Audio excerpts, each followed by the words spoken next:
the Giants because I want to make sure we can get as much information as possible about the Malik Nabers concussion. Obviously, that'll be the most important thing to discuss. But first, let's dive into the Dallas Cowboys here.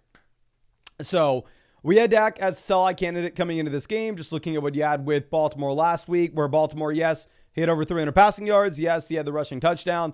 If we're starting with Dak Prescott, still stand by. I think he is definitely like a low-end QB1 rest of season, similar to production that you can expect from a streaming quarterback, right? If you can just hit on somebody that has a very good matchup here at the very minimum. But yeah, if you look at Dak, great game from a real-life perspective. I just think in fantasy, our mind doesn't change here whatsoever. He gives you the 221 passing yards. He gives you multiple passing touchdowns, but he has absolutely nothing as a rusher. I mean, you get a total of 0 rushing yards. It's not like he really had to run the ball a ton against the Giants here. But anyway, going over to what we had with the running backs. Rico Dowdle continues to trend in the direction that he is the guy to have here in Dallas.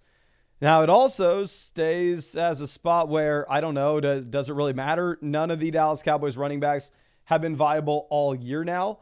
Like, let's go ahead and let's actually pull this up real quick. But every single week, I mean, you've had this spread out for the Dallas Cowboys offense. Honestly, we'll stay on Google because, I mean, it doesn't really matter too much to sit here and overreact to what we have with the running back volume. But, I mean, going over to week 1 with these running backs, you have 10 touches for Zeke, 8 touches for Dowdle. The leading rusher has 40 rushing yards. We go over to week 2 for the Dallas Cowboys. I mean, obviously, it's a blowout game against the New Orleans Saints here, but still the leading rusher for Dallas is Rico Dowdle with 7 carries for 30 rushing yards. We go over and look at what you had this past week against the Baltimore Ravens, where, yeah, they kind of get blown out. I know it says 3 points at the very end, but the game wasn't close at all. Well, we have 32 rushing yards for Rico Dowdle as the team's leader. And then in this game, which it was a pretty good environment, right? I mean, this is a situation in which the Dallas Cowboys pretty much control the game from start to finish. You only have 27 passing attempts from Dak. It's not like they have to air the ball out aggressively. Leading rusher, 46 rushing yards, Rico Dowdle. So it definitely appears that Rico Dowdle is the guy that is the RB1 here in Dallas. But the main question is, like, does it freaking matter? Let's go ahead and let's look at my rest of season rankings with what we had coming into this week. Obviously, if you ever want, you can always pull up free rest of season rankings over there on flockfantasy.com. I mean, this is an average of all the experts. If you want to see my rankings, it'll be behind a paywall. But I mean, obviously, you can go ahead and add mine. I update my rest of season rankings literally every single day on the site. And looking at what we have with Rico Dowdle, I had Rico Dowdle previously as the RB41. I had him sandwiched right between Bucky Irving, Tajay Spears, Raheem Mostert. To be honest with you, I don't necessarily think anything changes. I had him as the RB1 for Dallas coming into the week. I have Ezekiel Elliott down here as RB53, right alongside like Zamir White, Emmanuel Wilson. I don't think that changes at all. So honestly, the running back situation doesn't change here for the Dallas Cowboys. Now, going over to what we have with the receivers. We are currently sitting with CeeDee Lamb. Phenomenal performance. He has the 8 targets. I mean, 8 targets here off of 27 total Dak Prescott pass attempts. You are sitting with a 30% team target share. Like a very comfortable mark overall. Going over to what this means in our rest of season rankings, right? CeeDee Lamb doesn't change at all. I mean, CeeDee Lamb, we had as wide receiver 2 in our rest of season ranks coming into this week. I do technically have Amon-Ra St. Brown's ranks 1 slot higher, but honestly, it doesn't matter. These are the 2 guys that you want in fantasy at the wide receiver position. You shouldn't have panicked about anybody here in Dallas to begin with. Going over to Jake Ferguson. Jake Ferguson's probably the biggest riser that we have. Where if you are looking at Ferguson, this is a tight end that goes out and shows yet again now in back-to-back weeks that he is going to command a volume in what should be a pretty good offense, right? Jake Ferguson in this game does have a total of 7 targets. If you're looking at what I had in my rest of season ranks, I had Jake Ferguson at tight end 8, sandwiched between Kyle Pitts and Dallas Goedert. I think after back-to-back weeks now, I mean, we can go back over and look at what we had for Jake Ferguson against the Ravens. Obviously, this was a blowout performance where Dak threw the ball 51 times, so I don't want to take too much away from it. But Ferguson was actually the leading receiver in this game where he had 95 receiving yards off of the 6 receptions. So I think Ferguson probably should be higher than the tight end 8 in our rest of season ranks. So go through and update these. I probably would prefer Ferguson over Pitts. Can y'all please let me know in the live chat real quick? Would you rather have Jake Ferguson or Sam Laporta rest of season? Now, keep in mind, I have Sam Laporta in a lot of underdog drafts. I may or may not have Sam Laporta in the flock league as well. So be careful with what you say. Don't hurt my feelings here. But looking at everybody in the chat, we got Ferg. We have some Laportas mixed in for sure. But it does look like the vast majority of people are on the Jake Ferguson side of that. I don't know. Well, we'll obviously talk about Malik Nabers and the injury very soon, but I think at minimum, Ferguson has to move up to tight end 7. And honestly, one more week of a solid finish, you're probably moving him up a little bit higher. But obviously, we're looking off a very small sample of 2 games here with Ferguson. I mean, obviously, with what we had last year as well. And then going over to what we had with Jalen Tolbert, Brandon Cooks. Honestly, based off the target volume that you are getting specifically from Ferguson, I don't mind saying that, yeah, you should probably go ahead and just cut Brandon Cooks, cut Jalen Tolbert. We talked about this in the waiver wire video earlier this week where we are claiming that these guys were cuts. I think it's probably pretty clear to see now. If you're looking at where I had them ranked coming into the week, my rest of season ranks, I have Brandon Cooks ranked down here at 61, right behind guys like Josh Downs, Romeo Doubs, Gabe Davis, Quentin Johnston. Tolbert, I have a little bit lower than this. Tolbert, I have at 73, right behind Adonai Mitchell, Ricky Pearsall, Demarcus Robinson, Jalen Polk, Curtis Samuel. So yeah, honestly, I think both players you can kind of go ahead and cut. Obviously, if you look at the expert rankings on the site, the expert rankings are much, much higher on Jalen Tolbert than I am. I just think with Tolbert, he probably seems like he's a good underdog best ball option, where if you could predict when he's going to be productive, cool. I just don't necessarily think I could myself. So yeah, I think here to recap, Dak doesn't really change anything. I still view him as kind of like the streaming option at quarterback, maybe just one tier ahead of the streamers. Pretty decent real life quarterback, but in terms of fantasy, he's not going to run the ball a ton. This is going to be a team that needs to have 50 passing attempts in every single game. Rico Dowdle, Ezekiel Elliott. Well, we know Rico's the running back 1 here. Ultimately, it may not matter. This running back room hasn't been valuable all season. It may not be at any point. Going over to wide receiver, CeeDee Lamb remains my wide receiver 2 rest of season. Ferguson moves up slightly. It's another great game from Ferguson. If he continues to produce this way, he'll continue to move up in our rankings rest of season. You can cut Tolbert. You can cut Brandon Cooks. I think that's probably about it. Now, going over to what we have with the Giants. Jacole says, never thought Danny could support 2 receivers. Talk about Wandale and Malik Nabers in just 1 second. But starting off with Daniel Jones. Daniel Jones, for a fantasy football perspective, obviously remains somebody that you cannot start at any point. I actually drafted Daniel Jones in a few underdog drafts with the thought process of, oh, okay, well, maybe he's going to have some of the rushing upside that we have seen in the past. And maybe from a fantasy football perspective, that gives him some upside here. But honestly, as we sit with Daniel Jones in a game where he has 3 total rushing yards, nope, no upside whatsoever. Absolutely no reason to even be concerned about Daniel Jones in a regular league. And real quick, it looks like less than 10% of y'all have hit that like button. If you have not done so already, please go down there and drop that like. Going over to what we have with Devin Singletary. Singletary sees all the work in this backfield. Devin Singletary has 14 carries in comparison to Tracy at 4, in comparison to Eric Gray at 1. So maybe he doesn't see all the work. He sees the vast majority of it. And going into this week, Singletary was in an interesting spot because it was a great matchup going up against the Dallas Cowboys, who had, up until this point, the worst rushing defense in the entire NFL. This is why I had Devin Singletary slightly higher in my week 4 rankings over there on the site in comparison to what we would typically have in our rest of season ranks.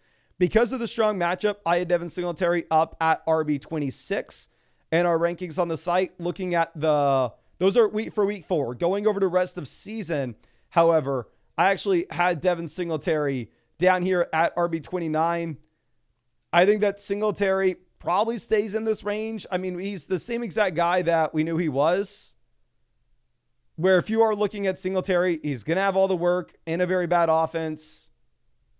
It's not super exciting. Like you can tell with my rankings on the site, if you can pivot over to Brooks, you can pivot over to Chubb, for sure you're going to do that.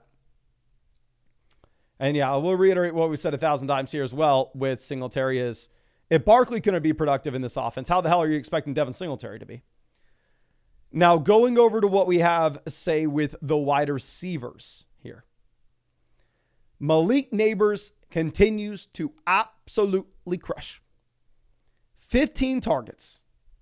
This is freaking nuts. We had Malik Nabers as the wide receiver 10 in our rest of season rankings coming into today. We only had him behind Marvin Harrison Jr., Nico Collins, A.J. Brown, Rice, Tyreek, Chase, Jefferson, Lamb, St. Brown. In our week 4 rankings today, we had Malik Nabers also at wide receiver 10. Based off the Debo and Kittle news, Ayuk's going to have to slowly fall down. We're going to wait for the injury update before we move Ayuk down.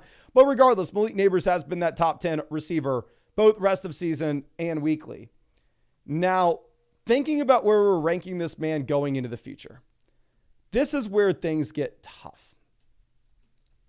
Because if you look at the target volume that you have had through the first 3 weeks for Malik Nabers, the man is sitting here with 12 targets, 8 targets, 10 targets, 5 targets. And just wait, ladies and gentlemen, once I know how to operate a business, yes, on flockfantasy.com, I will have this many advertisements on there for y'all to be able to check out every single time you load onto the page. Shout out ESPN. We're trying to look at targets here. We get these little rows. This is the entire page of valuable information on ESPN right now. We get that size in one advertisement.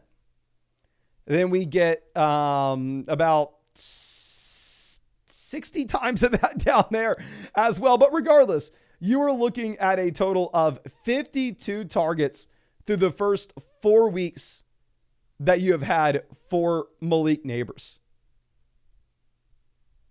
And 15, 12, 18, and 7. 52 total targets, if my math is correctly, with only 4 weeks. So let me get out a little calculator in the head. 52 divided by 4. Are we looking at 13? He's averaging 13 targets a game. So we extrapolate 13 targets a game out right now. Obviously, we'll talk about if he's playing this next week. 13 targets a game is 221 targets on the season. 221 targets. Let's go ahead. Let's look at target leaders in 2023. NFL target leaders 2023.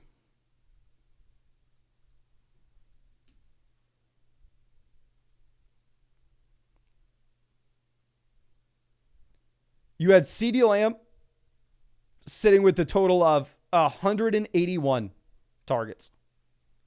Like I said, the little napkin math we just did, Nabers is on pace for 221 targets as a rookie. I thought that in round 2 of underdog drafts, he was too expensive. I thought to draft a rookie wide receiver in the second round in what projected out to be one of the worst offenses in the NFL was a bad move. And clearly it was not. If you are signing up for 200 targets in a season, doesn't matter who your quarterback is, hard not to have him higher than wide receiver 10 rest of season. Now, obviously, you have the concussion. And honestly, it was so ugly. Where, I was sitting there watching the game. He goes down. He looks limp on the ground. The man's not moving. The announcers refuse to address it. For whatever reason, they don't want to mention, hey, the best rookie in the NFL, a top 5 wide receiver right now, looks limp on the ground. No, they decided to ignore it, and they go, oh, this meaningless catch, did it happen? No, this is why. He dropped the ball. Look, he dropped the ball. Who gives a damn that he dropped the ball? Tell us something about the guy that's down there on the ground. He gets up, goes into the tent, and reports are saying that it's a concussion. Clearly, it was a head injury. You don't go limp because you hurt your pinky. Now, good news, bad news. Bad news is obviously concussion, extremely serious in terms of long-term effects. We are seeing that play out with a multitude of different players, such as Tua Tagovailoa. Obviously, not super exciting from a real-life human perspective. Good news is, if you're talking about a fantasy football perspective, this isn't a hamstring. It's not like we're all of a sudden going, oh crap, well, you're going to have him out for 3-4 weeks.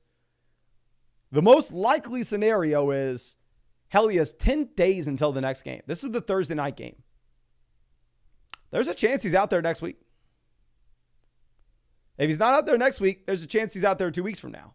And unlike an ankle, unlike a hamstring, where if you're coming back from that injury, you're going, oh, okay, well, maybe he's not 100% his first week back in. Maybe you have to work him back in slowly. No, it's very black and white with the concussion. You're cleared to play, and you're going to play your usual role, or you're not cleared to play, and you're not going to play at all. So obviously, from a real-life human perspective, hate to see it. From a fantasy football perspective, it may not be the worst thing in the world.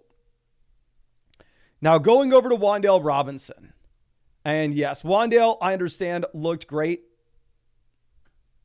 And actually, let's go ahead and let's update the rest of season ranks on a Mr. Malik Nabers while we still get the chance. But looking at this. Okay. Malik Nabers in our rest of season rankings coming into tonight. Like we said, this was week 4. Week 4, we had him at wide receiver 10. Probably will finish a little bit higher than that.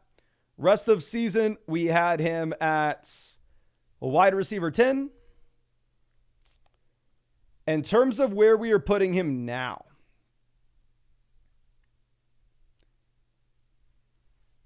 dear God. The thing is, Harrison's going to be in a much better offense. Collins going to be in a much better offense. Every single receiver ahead of him will be in a significantly better offense than he is in currently. And that's my drawback, and that's my hesitation. Because you look at Nabers, obviously elite level talent. Not only is he the elite talent, but at the same time, he's potentially going to lead the NFL in targets as a rookie. But because of the offense that he's in, the path to touchdowns may not necessarily be there as it is for Rashee Rice, as it is for A.J. Brown, as it is for Tyreek when he gets here rest of season. I understand they don't get his targets. I'll compromise with y'all. I'll probably go ahead and move Malik Nabers up to wide receiver 8 rest of season. Harrison's not seeing the same target volume. Nico Collins dealing with the hamstring, has competition with Diggs and Dell. A.J. Brown dealing with the hamstring is probably going to miss this week, but then he gets the bye and he will be fully healthy. And obviously, we're not ranking players for their points that they scored in the past. We're trying to rank these players for points that they're going to score going into the future. So if you're trading for Malik Nabers today, it's not like you're getting the points that he scored weeks 1 through 4. So it's weeks 5 onward. A.J. Brown will have his bye week in week 5. So for the rest of season rankings, when we're comparing Nabers to Brown, this week just doesn't matter. So I think when A.J. Brown's back and healthy in a good offense, I still probably prefer A.J. Brown over Nabers. Can y'all spam the chat? Who would you rather have? Would you rather have Nabers or A.J. Brown rest of season? And obviously, Tyreek, in terms of the short term here, with no Tua, Tyreek is significantly lower in our weekly rankings. Like, you can go over to the weekly rankings on flockfantasy.com. You'll see Tyreek is much lower than Rice, much lower than Brown, lower than Nabers, lower than Collins. Tyreek's lower than all these guys. But if we get Tua back in 4 weeks, Tyreek goes back to being the number 1 wide receiver in fantasy. So I'm fine having Tyreek wide receiver 5 because I expect we actually have Tua back in. AJ Nabers, AJ Nabers, Nabers, AJ Nabers, AJ, Nabers, AJ Nabers. So it does look close. How about I'm going to do this? We'll leave it the rankings as is for now. We'll put Nabers at 8, move him up from 10 to 8. And if we get positive news regarding the concussion, then I think we can consider moving Nabers higher than this. If we get positive news regarding the concussion, I think we can move Nabers higher. But somebody else that I know we're going to have to move higher in our rankings right now will be Wan'Dale Robinson. Now, Wan'Dale Robinson, I actually thought was not going to be interesting in regular redraft leagues. I did draft him a decent amount in Underdog best ball drafts, but that was because I was saying, oh, okay, you can draft him as a wide receiver 7. If he's a wide receiver 3, then that's cool. He'll help us out. He'll move the needle. The thing is, in a regular redraft league, I never thought you could actually project out to start him every single week. Clearly, it's the number 2 option behind Malik Nabers. And at the same time, I didn't think Daniel Jones could support 2 guys. If you're starting like a 2 wide receiver, 1 flex league where just the only thing that matters is ceiling.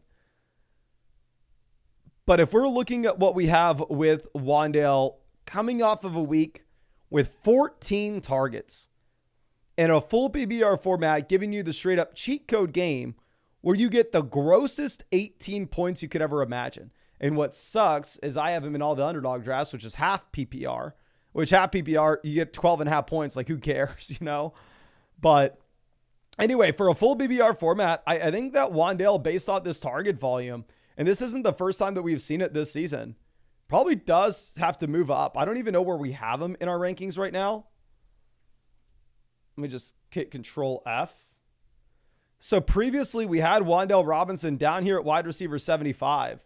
But after this performance with this kind of volume and the Nabers concussion going into the future, I'd very easily rather have Wan'Dale over Pierce, Tolbert, A.D. Mitchell. Side note, actually, there's no reason to have A.D. Mitchell ahead of Pierce at this point. So we're going to move Pierce ahead of Mitchell. But I would rather have Wan'Dale over Polt, Samuel, Palmer, Mike Williams, Lazard, Dontavian Wicks, Michael Wilson, Alan Lazard, Brandon Cooks, Josh Downs, Romeo Dobbs, Gabe Davis, Quentin Johnston, Darnell Mooney. Very minimum, I think we put him here, where the guys right ahead of him are Yoshi, Lockett, Leggett, Judy, Shaheed. I think you can make an argument to move him right behind Shaheed as well, particularly if you're playing in a full PPR format where those cheap receptions are going to get you there. Realistically, am I excited to think that Wan'Dale Robinson's turning into a must-start player every single week? Probably not. Seeing now 2 weeks with really strong target volume, it's definitely trending where we are a lot more excited. Let's go ahead and let's see what we have with Wan'Dale in terms of the targets that he's had so far this season. And be prepared, ladies and gentlemen. You're about to get 10,000 advertisements on ESPN. Get ready to buy a bunch of things. Get out your credit card. Get out your credit card, okay? You're about to be flooded with advertisements. I know you're not going to be able to help yourself. All right. But anyway, so far this year, you had 24 targets going into the week. Now you add in another 14. So, I mean, we are sitting here with, say, simple math, 38 targets to the first 4 weeks. He's averaging 9. Okay, if the man's averaging 9 targets a game, I got to get more credit than that in our rankings. If he's averaging 9 targets a game in a full PBR format, give me him over Shaheed. Give me him over Jennings. Give me him over Watson. I think he's up there with Sutton. Sutton's also averaging 9 targets a game in an offense that doesn't have a lot of passing volume minutes. So we'll put Wan'Dale Robinson up at wide receiver 49 in our rest of season ranks. And then going over to what we have in terms of any other options here in New York, it doesn't freaking matter. Like we said, Devin Singletary was an RB3 before. He's an RB3 after. Daniel Jones wasn't viable before. Daniel Jones isn't viable after. Looking at Malik Nabers. Malik Nabers was a top 10 wide receiver before. He's a top 10 wide receiver after. I think Wan'Dale's the big riser. I think Jake Ferguson rises up a bit. But I really don't see much else changing. And yeah, Dowdle, I didn't move Dowdle up. David says Singletary hates crazy. You're right. I love me some 24 rushing yards. I apologize for saying Devin Singletary was an RB3. 24 rushing yards and 14 receiving yards off of 1 target is something not to overlook. But Ben says we have a Malik Nabers report, so let's go ahead and let's pull up what we have with Malik Nabers. I'm sure if we have a Nabers report, it is coming out on Underdog. I'm sure we'll get something here. But what is up with Nabers? Malik Nabers. Okay, this one, I'm not going to lie. Sometimes Twitter has some good jokes. This one's pretty good. Malik Nabers tonight. Risk of injury, severe. Man's usage off the freaking charts. Okay, this one's pretty funny too. Just bear with me as we try to find whatever Malik Nabers reports people are talking about. Daniel Jones without Malik Nabers. Picture of Daniel Jones. Okay, this one's pretty good. Daniel Jones drops back to pass. Malik Nabers is for me.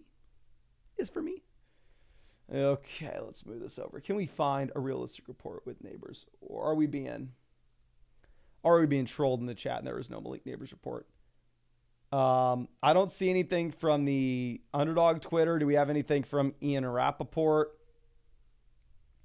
Let's look up rap sheets. Nope, he was diagnosed with a concussion.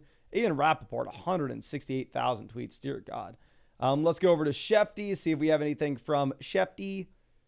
Malik Nabers now has been taken to the locker room 37 minutes ago, so I don't see anything regarding Malik Nabers. Austin says, Mason, you kind of look like Malik Nabers. I've actually gotten that a lot. I've gotten that a ton. Ethan says, are you doing Flock Fantasy questions tonight? I will probably be answering the questions, and I'll probably be doing a lot of the team reviews from flockfantasy.com. Let me know real quick in the live chat. I figured y'all were tired of seeing us do team reviews because we've done them for like 8 hours over the past 2 days on the live stream. So I was going to do them and send them to people personally, like as podcast. Would y'all like me to fire up another live stream and do more team reviews through flockfantasy.com? If so, let me know in the live chat right now. If not, probably going to end this live stream and start making some personalized podcast. Okay. So yeah, team review, please. Okay. Looks like people want some team reviews. All right. So what we're going to do here is we'll do some more team reviews. I'm actually going to end this live stream and we are going to fire up another one. I just want this to be a useful thing if people are wanting to see a report with the game. And obviously you can just restart this if you want to see us talk about the Dallas Cowboys. We talked about them at the beginning. But of course, if you wanted a free team, if you wanted a team review, if you wanted a start sit question answered, a trade question answered, you can always get all those through flockfantasy.com, as well as all the rankings. You can get access to a trade calculator, access to a trade finder, where if you wanted to go through and say, oh, show me Malik Nabers trades. It's, oh, Malik Nabers is here trading this league for Keenan Allen, Aaron Jones. Oh, somebody here traded Jay Daniels, Carson Steele. That's on flockfantasy.com for free. But yeah, if you wanted to ask a question, go to that expert advice button. You can ask a team review, trade question, or start sit question for us to cover in a live stream. And if you wanted a free team review, which definitely is what I would recommend doing, it's going to be the cheapest way, is to go over to Underdog Fantasy and use promo code FLOCK. When you sign up to Underdog Fantasy with code FLOCK, you will get a 50% deposit bonus up to $1,000. Plus, you will also be getting that Patrick Mahomes free pick, more than less than half a total yard for the Sunday game. You actually have an additional Lamar Jackson free pick, more than less than half a total yard for the Sunday game as well. And yeah, promo code FLOCK will get you hooked up with that free team review through flockfantasy.com. Just make sure that you set up an account on flockfantasy.com with the same email address as you have on Underdog Fantasy. That way I'm able to go through and I'm able to get you that free team review voucher. But you can find that link to Underdog Fantasy in the description and comment section. Much love, ladies and gentlemen. I will see you in about 5 minutes when we get the live stream going to break down some teams.